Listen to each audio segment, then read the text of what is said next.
하겠습니다. 골로새서 4장 10절에서 마지막 절 18절까지 찾으셔서 우리 같이 봉독을 하겠습니다.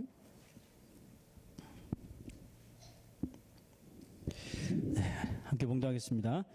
나와 함께 갇힌 아리스다고와 바나바의 생질 마가와 이 마가에 대하여 너희가 명을 받았음에 그가 이르거든 영접하라.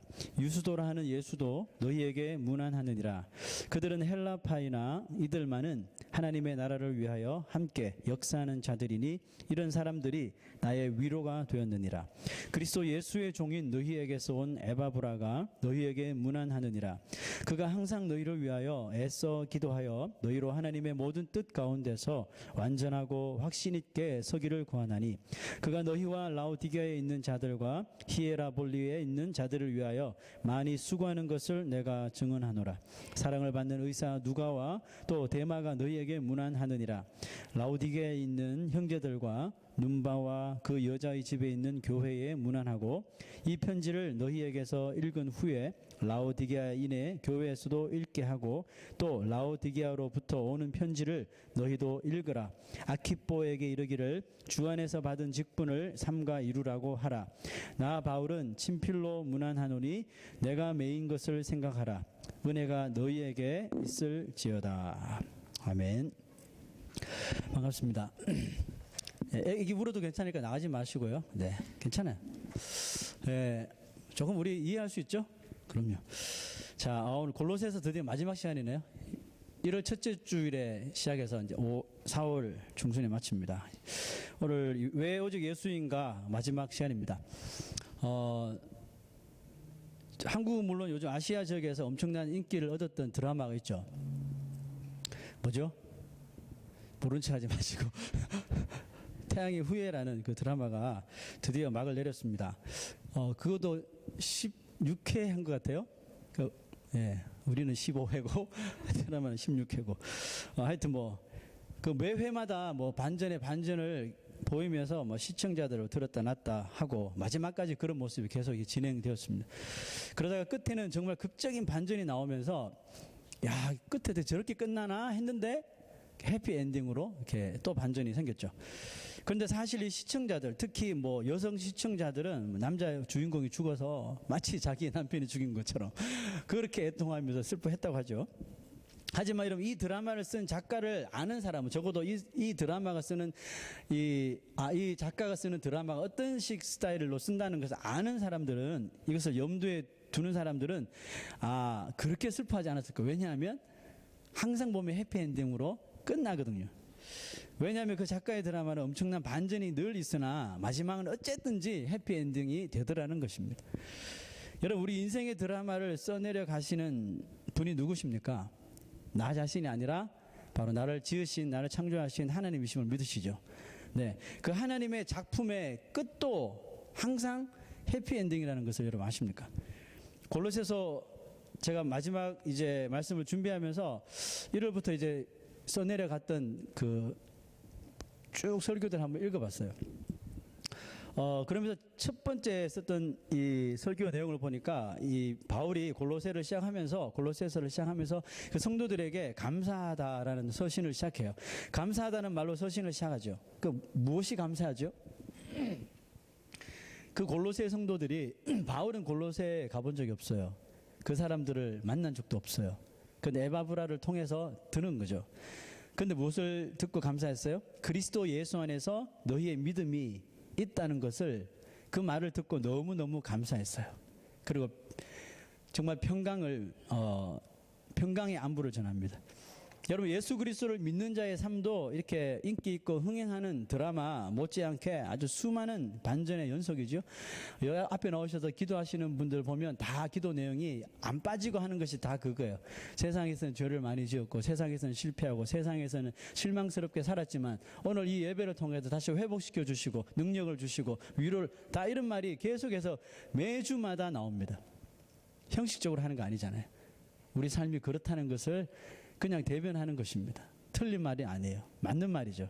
예, 그것처럼 마치 드라마처럼요. 그 업앤다운이 심하고 수많은 반전의 연속입니다. 예수 그리스도를 믿는 자의 삶도 그래요. 하지만 끝까지 이 믿음을 붙드는 자, 지키는 자의 삶은 뭐예요? 우리가 이미 그 마지막을 알아요. 해피엔딩으로 끝날 것이라는 것을 우리가 알고 있습니다. 왜냐하면 우리 인생을 창조하신 하나님이 바로 나의 인생의 작가 되시기 때문에 그렇습니다. 하나님은 절대로 세상의 사람의 그 작가들처럼 끝을 이상하게 허지부지하거나 말도 안 되게 만들거나 뭐 이상하게 막 언클리어하게 끝나는 분이 아니셔요. 명확하게 끝납니다. 믿는 자에게는 영생의 해피엔딩이 기다리지만 믿지 않는 자에게는 세상에서 아무리 떵떵거리고 잘 살았지만 지옥의 형벌의 엔딩이 기다리고 있는 것이에요. 아주 명확하게 하나님께서는 끝내십니다. 성경에 나오는 믿음의 사람들의 그 결말을 몇 명만 찾아봐도 어느 누구 한 사람 그 삶의 결말이 뭐 애매하게 왜 이렇게 끝나지? 고개 갸우뚱하게 만들게 하는 그런 모습이 한 명도 없습니다. 두 사람은 예를 들겠습니다. 삼손을 생각합시다. 삼손은 태어나기 이전부터 이 나실인으로 하나님 앞에 다 헌신된 사람이죠. 하나님의 사람으로 태어나고 헌신된 사람이었지만 이 성경 기록 중에 삼손만큼 하나님의 사람인데 세상적인 사람이 없었죠. 그냥 구구장창 계속해서 세상에서 나가서 삽니다. 그러다가 어떻게 됩니까? 결국 자기 힘의 비밀을 데릴라에게 알려주고 머리가 빡빡 밀려지고 두 눈이 뽑혀지면서 고생하면서 엄청난 시련을 겪고 나서야 정신을 차리죠. 그리고 이 삼손의 마지막이 어땠습니까? 삼손의 마지막. 어떻게 보면 삼손의 처음부터 스토리를 다 아는 사람은 두 눈 뽑히고 그냥 그 다곤 신전에서 큰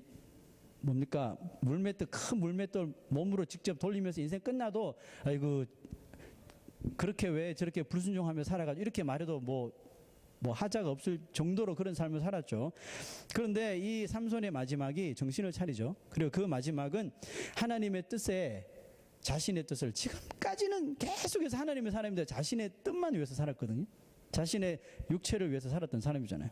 그런데 마지막 순간에 하나님의 뜻에 자신의 뜻을 바쳐버립니다. 바쳐버리고 그 인생이 이제 끝이 나죠. 여러분 요나 인생도 한번 볼까요? 요나 인생도 참 얼마나 그 롤러코스터 같은 삶을 살았는지 몰라요. 하느님께 부름받은 소명자였지만 적어도 이 니느웨라고 하는 성에 대하였을 만큼은 이 불순종의 연속이었죠. 계속 불순종하는 거죠. 그러다가 불순종으로 인해 바다에 산채로 그냥 제물로 던져지게 되고 하다못해 그 물고기 뱃속에까지 들어가는 정말 파란만장한 삶을 살게 되죠. 끝까지 이 요나는 자신의 관점을 내려놓지 못하다가 맨 마지막에 그 물고기 뱃속에 나왔어도 물론 회개하라고 외쳤지만 여전히 니느웨 성에 대한 그 자기 자신의 유대인적인 그런 관점을 계속 가지고 있었잖아요. 이제 멸망하시겠지, 이제 멸망, 이런 식으로 생각하는 거죠. 그러다가 결국 어떻게 됩니까? 그 또한 하나님의 그 사랑 앞에 그 자신의 이런 이 주관과 관점을 다 내려놓게 돼버리죠. 여러분 이렇듯 그리스도인들의 해피엔딩은 뭡니까? 한마디로 하나님 앞에 자신의 뜻 이것을 온전히 다 내려놓는 것이에요. 여러분 이것이 해피엔딩의 시작이자 해피엔딩의 끝입니다. 자신의 고집, 자신의 자아, 성격, 가치관, 물질관, 세계관 이 모든 것들을 다 하나님 앞에 내려놓고 서렌더를 하라는 거죠. 두 손 다 들으라는 것입니다. 골로새 교회 초대 목사였던 에바브라가 지금 뭐라고 그들에게 문안했나요? 12절 말씀 봅시다. 12절 말씀 보니까 중간절에 보니까 그가 항상 너희를 위하여 애써 기도하여 너희로 하나님의 모든 뜻 가운데, 그죠? 하나님의 모든 뜻 가운데서 완전하고 확신 있게 서기를 구하나니 그랬습니다. 에바브라가 골로새에서 그들에게 복음을 전하고 그들을 가르쳤던 사람이잖아요. 비록 지금 몸은 떨어져 있지만 늘 그들을 위해서 기도하는 내용이 이거였다는 거죠. 뭐예요? 하나님의 뜻에 확신하면서 서 있기를 이 에바브라가 그렇게 간구했다는 겁니다. 여러분 나의 뜻, 세상의 뜻 이런 것들 끝까지 붙들고 있으면 나를 창조하신 그 나의 작가의 뜻대로 우리가 살아갈 수가 없다는 것입니다. 아무리 훌륭한 배우가 있어도 그 배우를 스타로 만드는 것은 뭐예요? 작가죠. 작품입니다. 그러므로 스타들은 작품을 잘 볼 줄 아는 눈이 있어야 된다고 합니다. 아무리 연기력이 뛰어나도 작품 고르는 능력이 없으면 맨날 이렇게 인기 없이 산다고 해요. 참 연기 잘하는 배우가 있는데 별로 인기도 없고 스타가 되지 못하다가 한 작품을 만나는 거죠. 한 작품을 통해서 일약 스타가 되는 경우가 많습니다. 작품을 잘 만났기 때문이죠. 그러니까 자신의 이 캐릭터를, 자신의 연기력을 정말 아주 베스트로 내보낼 수 있는, 최상화할 수 있는 그런 작가와 감독을 만났기 때문에 그 배우가 스타덤에 오르는 것입니다. 하물며 우리의 실제 인생을 우리가 써내려갈 때, 하나님께서 써내려가실 때, 또 우리가 살아가잖아요. 살아갈 때 나보다도 나를 더 잘 아시는 하나님이라고 우리가 얼마나 고백합니까? 나보다 나를 더 잘 아시는 하나님. 우리 인생을 써내려갈 때 나보다 나를 더 잘 아시는 최고의 작가가 계신다면 얼마나 여러분 우리의 인생이 힘든 순간에서도 기쁨을 누릴 수 있고 무엇보다도 고난 가운데서도 우리가 안정감을 누릴 수가 있겠습니까? 저는 늘 마음에 생각하는 것이 있고 지금도 변함없는 생각이 하나 있습니다. 그게 뭐냐 하면 나는 결국은 잘 될 것이라는 겁니다. 믿습니까? 저는 결국 잘 될 거예요. 제가 뭘 믿고 그런 말 합니까? 나를 만드시고 나의 삶을 써내려 가시는, 나의 삶을 인도하시는 그 하나님 때문에 그렇습니다. 그 변함이 없어요. 저는 지금도 잘 되지만 앞으로 더 잘 될 거예요, 여러분. 좀 배가 아픕니까? 네? 좀 배가 안 아프세요? 근데 여러분 이 생각은 저의 생각뿐만이 아니라 예수 그리스도를 믿는 모든 사람들에게 동일한 거예요, 여러분. 우리는 이미 해피엔딩을 알고 있어요. 예수를 믿는 믿음을 여러분 절대로 과소평가하지 마십시오. 그리고 믿으려면 어떻게 믿어야 됩니까? 생명을 걸고 믿어야죠. 목숨을 걸고 믿어야 됩니다. 찬송, 이런 찬송 있잖아요. 주 예수보다 더 귀한 것은 없네. 우리가 얼마나 이 찬송을 많이 불렀습니까? 노래 부르는 것으로 만족하지 마시고 그 가사대로 살자고요. 주 예수보다 더 귀한 것은 없네요. 없다니까? 없어. 그러면서 내 삶이 어떻게 될까요? 그분만 바라보게 되겠죠. 이 노래처럼 한번 살아보십시다. 제 말이 맞는지 틀리는지 분명히 확인할 날이 옵니다. 오늘 말씀 가운데 많은 사람들이 골로새 성도들에게 인사를 보내는 글이 기록되어 있죠.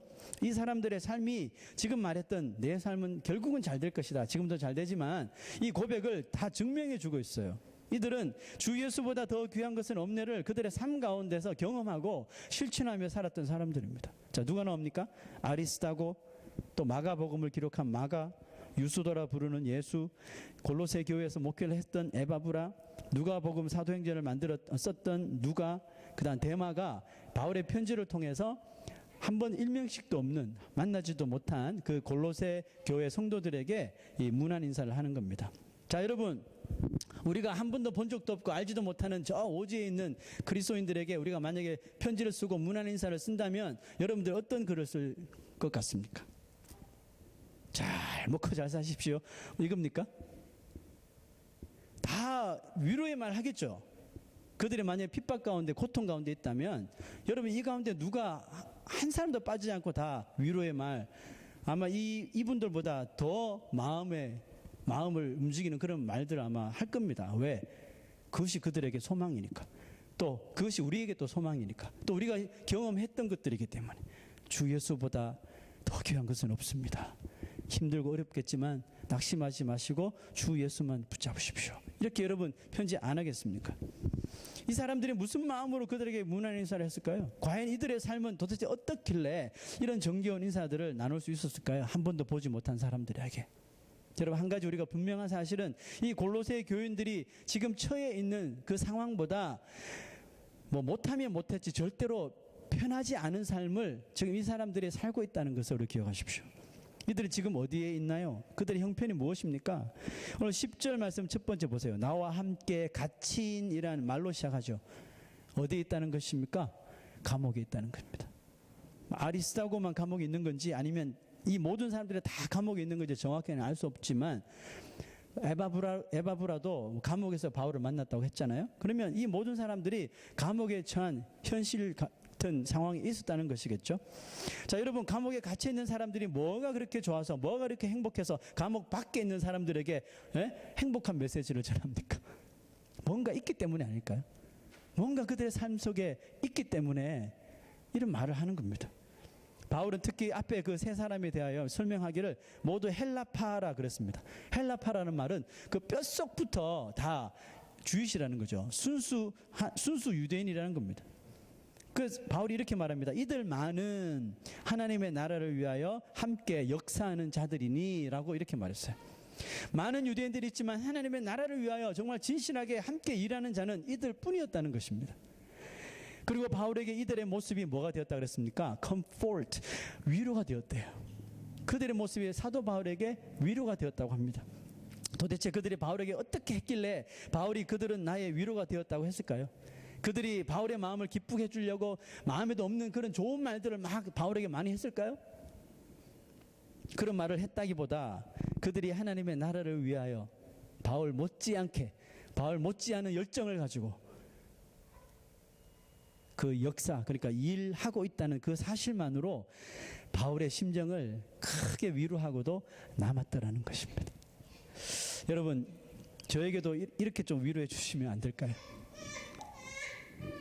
우리 건강한 교회 성도들이 하나님의 나라를 위하여 함께 땀 흘리며 일하는 사람들이 되기를 정말 저는 사도 바울 못지않게 간구합니다. 또 소망합니다. 저에게도 오직 그것만이 이 부족한 저를 위한 큰 위로가 됩니다. 다른 거 필요 없어요, 여러분. 여러분들이 정말 하나님의 나라를 위하여 내가 뭐 말하지도 않고 뭐 부탁하지도 않았는데 여러분들이 스스로 그것을 알아서 막 하나님의 나라를 불같은 열정을 가지고 복음을 들고 복음 증거하고 이런 모습들요. 그것들이 여러분 이 목회자에게는 큰 위로가 돼요. 지금까지 살면서 믿음에 대하여, 교회에 대하여, 하나님의 나라에 대하여 별로 그렇게 관심 없이 살던 사람들이 교회에 와서 말씀을 듣고 훈련을 받고 자신의 삶이 있음에도 불구하고 더 어떻게 보면 목회자들보다 더 하나님의 나라에 대하여 큰 관심을 가지고 우리 교회가 어떻게 해서든 하나님의 나라의 역사를 감당하는 그런 모임, 그런 공동체가 되도록 기도하며 애쓴다면 여러분, 저는 그것보다 더 바라는 것이 없다는 것입니다. 바울이 기억하는 이 사람들의 처음 모습은 어땠을까요?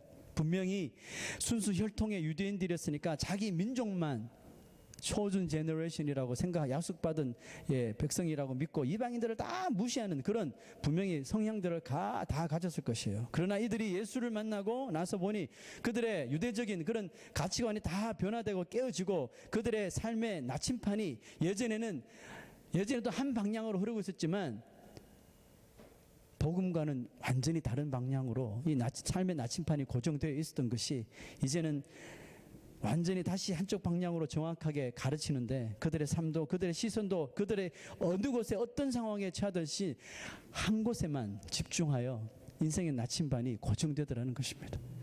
그리스도인들은 세상을 보는 시야가 넓어야 될까요? 좁아야 될까요? 여러분 어떻게 생각하십니까? 세상을 바라보는 우리의 시야가 넓은 게 좋은가요? 좁은 게 좋은가요? 물론 세상을 바라보는 시야가 넓으면 좋죠. 우리가 살아가는데 참 도움이 되고 유익이 될 겁니다. 하지만 세상의 시야가 넓으면 넓을수록 한 곳에 집중하지 못한다는 것을 우리가 잘 염두에 두셔야 돼요. 세상을 내다보는 시야가 아무리 넓어도 우리의 그 시야 안에 만약에 예수가 보이지 않으면 그 넓은 시야가 다 소용없다는 뜻입니다. 그러나 오직 예수 그리스도에게 나의 시선이 좁지만 집중되어 있다면 세상을 내다보는 시야가 좁아도 상관없다는 뜻입니다. 바울이 세상을 내다보는 시야가 얼마나 넓었겠습니까? 그러니까 복음 전하는 일 외에 인생의 절반을 감옥에 갇혀 지냈다시피 하고 결국은 감옥에서 마지막 목숨까지 드리게 되었는데 그 사도 바울이 그 시대의 경제를 알면 얼마나 알고 정치를 알면 얼마나 알고 그 시대의 인기고 그 시대의 시대적 대세가 뭔지 사도 바울이 무엇인지 얼마나 알았겠습니까? 하지만 사도 바울이 기록한 바울 서신에는 빠지지 않고 이 세상에서 우리 눈에 보이는 우리 시야를 넓혀야지 볼 수 있는 이 모든 것들을 다 뛰어넘어 버리는 엄청난 능력이 이 바울의 서신마다 능력이 나타나는데 여러분 그것이 뭡니까? 그것은 바로 한 곳만 바라보는 한 사람만 바라보는 집중력이라는 것입니다. 바울은 어느 장소 어떤 상황이었든지 비록 그것이 사방이 가로막혀 있는 이 감옥 안이라 할지라도 상관이 없었어요. 그는 오직 하나님의 나라 그리고 예수 그리스도만 응시하였습니다. 그랬더니 어떠한 삶 가운데서도 스스로 만족하는, 자족하는 방법을 배우게 되었다고 그가 고백합니다. 빌립보서 4장 12절을 볼까요? 한번 읽어봅시다. 나는 비천에 처할 줄도 알고 풍부에 처할 줄도 알아. 모든 일 곧 배부름과 배고픔과 풍부와 궁핍에도 처할 줄 아는 일체의 비결을 배웠노라. 여러분, 사도 바울은 그의 시야를 세상적으로 두지 않고요, 오직 그리스도에 집중하다 보니까 이런 능력을 배우게 되었대요. 내가 뭐 풍부하든지 궁핍하든지 아프든지 건강하든지 어떤 상황에 처해서도 이것을 헤쳐나갈 수 있는 그 일체의 비결을 배우게 되었는데, 바로 그것이 뭐라고요? 나의 눈을 오직 예수 그리스도께 집중했을 때, 픽스드 됐어요. 예수님께 픽스 되었을 적에 그 능력을 힘입게 되었대요. 그러므로 그의 고백은 항상 이런 것이었는데, 그 다음 구절 보세요. 잘 아시죠? 읽어봅시다. 내게 능력 주시는 자 안에서 내가 모든 것을 할 수 있느니라. 그리고 이런 고백이 우연하게 나온 게 아니고 갑자기 드러난 것도 아니에요. 경험되어지고 또 실패하고 또 경험하고 또 실패하고 경험되어진 것이에요. 사도 바울이라고 사역 처음부터 끝까지 그가 왕성했습니까? 한 번도 쓰러지지 않고, 한 번도 시험 당하지 않고, 유혹 당하지 않고 건강하게 사역했나요? 아니잖아요. 사도 바울도 보세요. 사도 바울의 서신을 보면 자신이 얼마나 연약하고 죄인의 괴수인지 고백하는 거예요. 그럼에도 불구하고 사울이 경험한 건 이겁니다. 그럼에도 불구하고 나의 이 시야를 세상을 향해 넓히기보다 오직 내 시야에 오직 예수 그리스도만 픽스했을 적에 그것이 능력이 되어서 이 모든 삶 가운데서 자족할 수 있는 일치의 비결을 배우게 되었다. 그러므로 내게 능력 주시는 자 안에서 내가 모든 것을 할 수 있다니까 라고 고백한 것입니다. 여러분, 그런데 이것이 그렇게 놀랄만한 일이 아닌 것이, 이와 같은 능력이 바울같이 한 곳에 한 사람에게 집중하는 모든 사람에게 똑같이 임한다는 것을 여러분 믿으셔야 됩니다. 저에게도 뿐만 아니라 여러분들에게도 똑같이 임하시는 거예요. 여러분, 이러한 능력이 도대체 우리 삶에 어떤 영향을 미치고 이 능력은 어떠한 모습으로 나타나야지, 내가 사도 바울이 말했던 그 능력을 내가 지금 힘 입고 있구나, 여러분 이것을 깨달을 수 있을까요? 어떤 모습이 우리의 삶 속에 나타나야지 이것을 깨달을 수 있을까요? 저는 한 3가지로 생각해 보았습니다. 첫째는요, 우리가 무엇을 하든지, 내가 비즈니스를 하든지 자녀를 키우든지 뭐 공부를 하든지 뭘 하든지 간에 내 마음, 나의 머릿속에는 항상 이 복음에 대한 생각이 떠나질 않는 것입니다. 비록 내가 뭐 복음의 현장, 선교의 현장에 가서 정말 이렇게 사역을 하지 못하선 치더라도 그럼에도 불구하고 내 마음속에는 계속해서 끊임없이 이 복음에 대한 생각이 떠나지 않아야 하는 겁니다. 두 번째는 뭘까요? 내 인생에 대한 걱정과 이런 불평이 자꾸 줄어드는 거예요. 세 번째는요, 그렇게 사람의 시선, 사람을 의식했던 사람이 점점 그런 거 사람의 시선을 신경 쓰지 않게 되더라는 겁니다. 여러분, 세상만 바라보던 시야가 좁아져 오직 하나님의 나라와 또 예수 그리스도만을 바라볼 수 있다면 신기하게도 또 놀랍게도 내가 지금 살아가는 그 삶이 별로 그렇게 걱정이 되지 않더라는 겁니다. 당연히 여러분, 걱정이 없는데 웬 불평입니까? 누가 불평해요? 걱정하는 사람이 불평하죠. 걱정이 사라지면 불평이 또 사라지는 것입니다. 예수를 믿자마자 걱정 끝, 불평 끝, 이게 아니잖아요. 이것이 점점 줄어드는 겁니다. 가만히 여러분의 삶을 한번 되돌아보십시오. 작년에 하던 똑같은 걱정을 아직까지 붙들고 있는 사람이 있습니까? 분명히 있을 거예요. 지금 내가 하고 있는 염려와 불평이 만약에 오래전부터 해오던 것이었나요? 원래는 안 해야지 했는데 여전히 또 똑같은 걱정, 똑같은 염려와 불평을 하고 있을 수가 있습니다. 자, 그러면 한번 물어볼게요. 그렇다면 혹시 그 오랜 시간 똑같이 했던 걱정과 그 불평으로 인하여 지금 여러분 뭐 좀 나아진 것이 있나요? 여러분들이 했던 걱정과 이런 염려와 부부싸움까지 마다하지 않고 전쟁을 벌였던 그런 불평들이 으로 인하여 여러분들 뭐 좀 나아진 게 있나요? 인간관계가 좋아졌나요? 경제력이 좋아졌나요? 뭐 좀 나아진 것이 있나요? 여러분, 만약에 인생이 하는 걱정과 염려, 불평으로 인하여 당장의 큰 효과, 큰 유익을 볼 수 있다면 분명히 성경은 구절이 바뀌어졌을 거예요. 어떻게 해요? 염려하라. 항상 염려하라. 쉬지 말고 걱정하라. 범사에 불평하라 그러겠죠. 할 수 있거든 온 몸과 마음을 다하여 너의 일을 걱정하라 했겠죠. 만약에 그것이 우리에게 유익이 된다면. 구약 신약 한번 보세요. 다 하시는 말씀이 염려하지 마라. 걱정하지 마라. 불안하지 마라. 왜 자꾸 그렇게 이야기합니까? 하나님을 믿고 예수 그리스도를 믿는 자의 해피엔딩 우리가 알기 때문에. 왜 그 걱정이 다 필요 없는 거예요. 그게 무지한 거고 정말 유슬리스한 건데 그게 속박되어서 1년이고 2년이고 계속해서 그게 빠져 산다는 말이죠. 여러분, 걱정과 불평은 능력이 아닙니다. 우리의 삶을 변화시키는 이런 자극이 되어서 뭔가 좀 변화되기 아닙니다. 여러분, 걱정과 불평은 능력이 아니라 우리의 모든 시선과 우리의 발을 세상에 꽁꽁 묶어두는 이런 체인이고 족쇄라는 것입니다. 여러분, 마귀는요, year by year, month by month, day by day 우리들을 그 족쇄로 묶어두려고 하는 겁니다. 자꾸 걱정하게 만들고 자꾸 불평하게 만들고 자꾸 사람 의식하게 만들고 사람 시선 자꾸 이렇게 보게 만들고.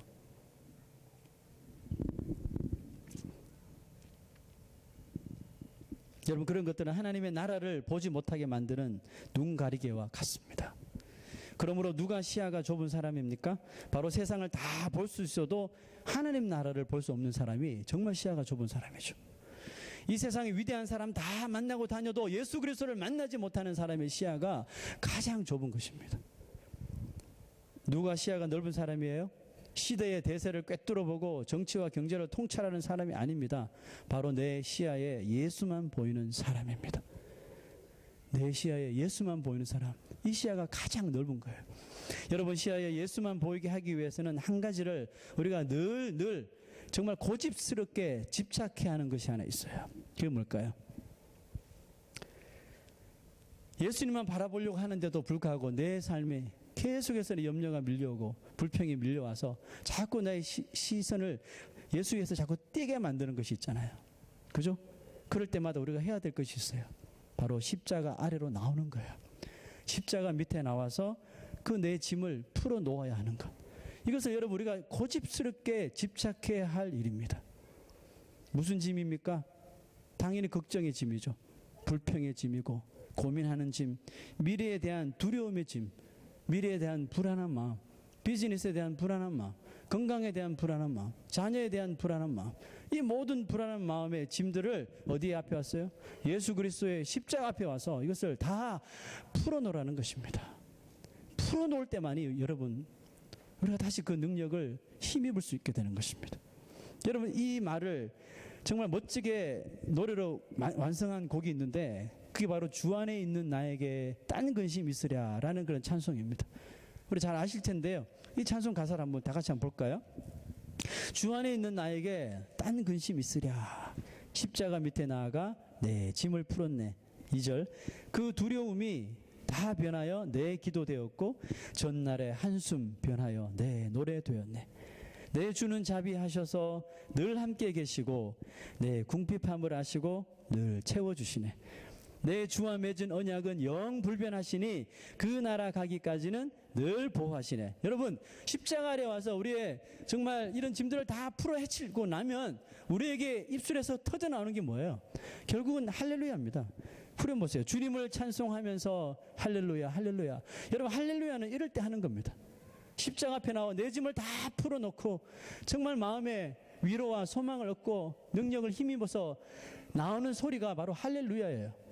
주님을 찬송하면서 할렐루야 할렐루야. 내 앞길 멀고 험해도 여전히 여러분, 내가 십자가 앞에 내 짐을 다 풀어놓았음에도 불구하고 내가 나가야 할 길은 여전히 멀게 느껴지고 똑같아요. 여러분, 내 삶은 현실은 똑같습니다. 그러나 이제 더 이상 걱정과 불평과 염려의 짐을 다시 싸매고 가지 않게 될 능력을 우리가 힘입는 것입니다. 내 앞길 멀고 험해도 어떻게 해요? 나 주님만 따라가리. 무슨 뜻입니까? 주님의 내 시선을 고정하겠다는 뜻이겠죠. 자, 여러분, 우리가 기도하기 전에 이 찬송을 한번 다 같이 한번 불러봤으면 좋겠습니다. 여러분들의 짐이 있죠? 오늘 짐 다 가지고 오셨죠? 오늘 십자가 아래에서 그 짐을 다 좀 풀어보세요. 지금 여러분 마음속에 있는 짐이 무엇입니까? 그 쓸데없는 거잖아요. 우리는 해피엔딩을 압니다. 예수님을 믿고 따라가는 나의 삶, 결국은 잘 될 것이라는 것. 두려워하지 마세요. 그 믿음으로 살아가는데 가장 큰 짐이 되는 것이 걱정이고 염려요, 불평이요, 사람들의 시선을 의식하는 것입니다. 예수님만 바라보는데 뭘 그렇게 의식하십니까? 오늘 다 풀어놓으십시오. 찬송하겠습니다. 여러분, 이 찬양을 통해서 힘을 얻으세요. 능력을 힘입으세요. 위로함을 얻으십시오. 주 안에 있는 나에게, 주 안에 있는 나에게 다 근심이 있으랴. 십자가 밑에 나가 내 짐을 풀어내. 그 두려움이 변하여 내 기고 되었고, 전날의 한숨 변하여 내 노래 되었네. 주님을 찬송하면서, 주님을 찬송하면서 할렐루야 할렐루야. 내 앞길 멀고 험해도 난 주님만 따라가리. 내 주는 자비하셔서 늘 함께 계시고, 내 궁핍함을 하시고 늘 채워주시네. 내 주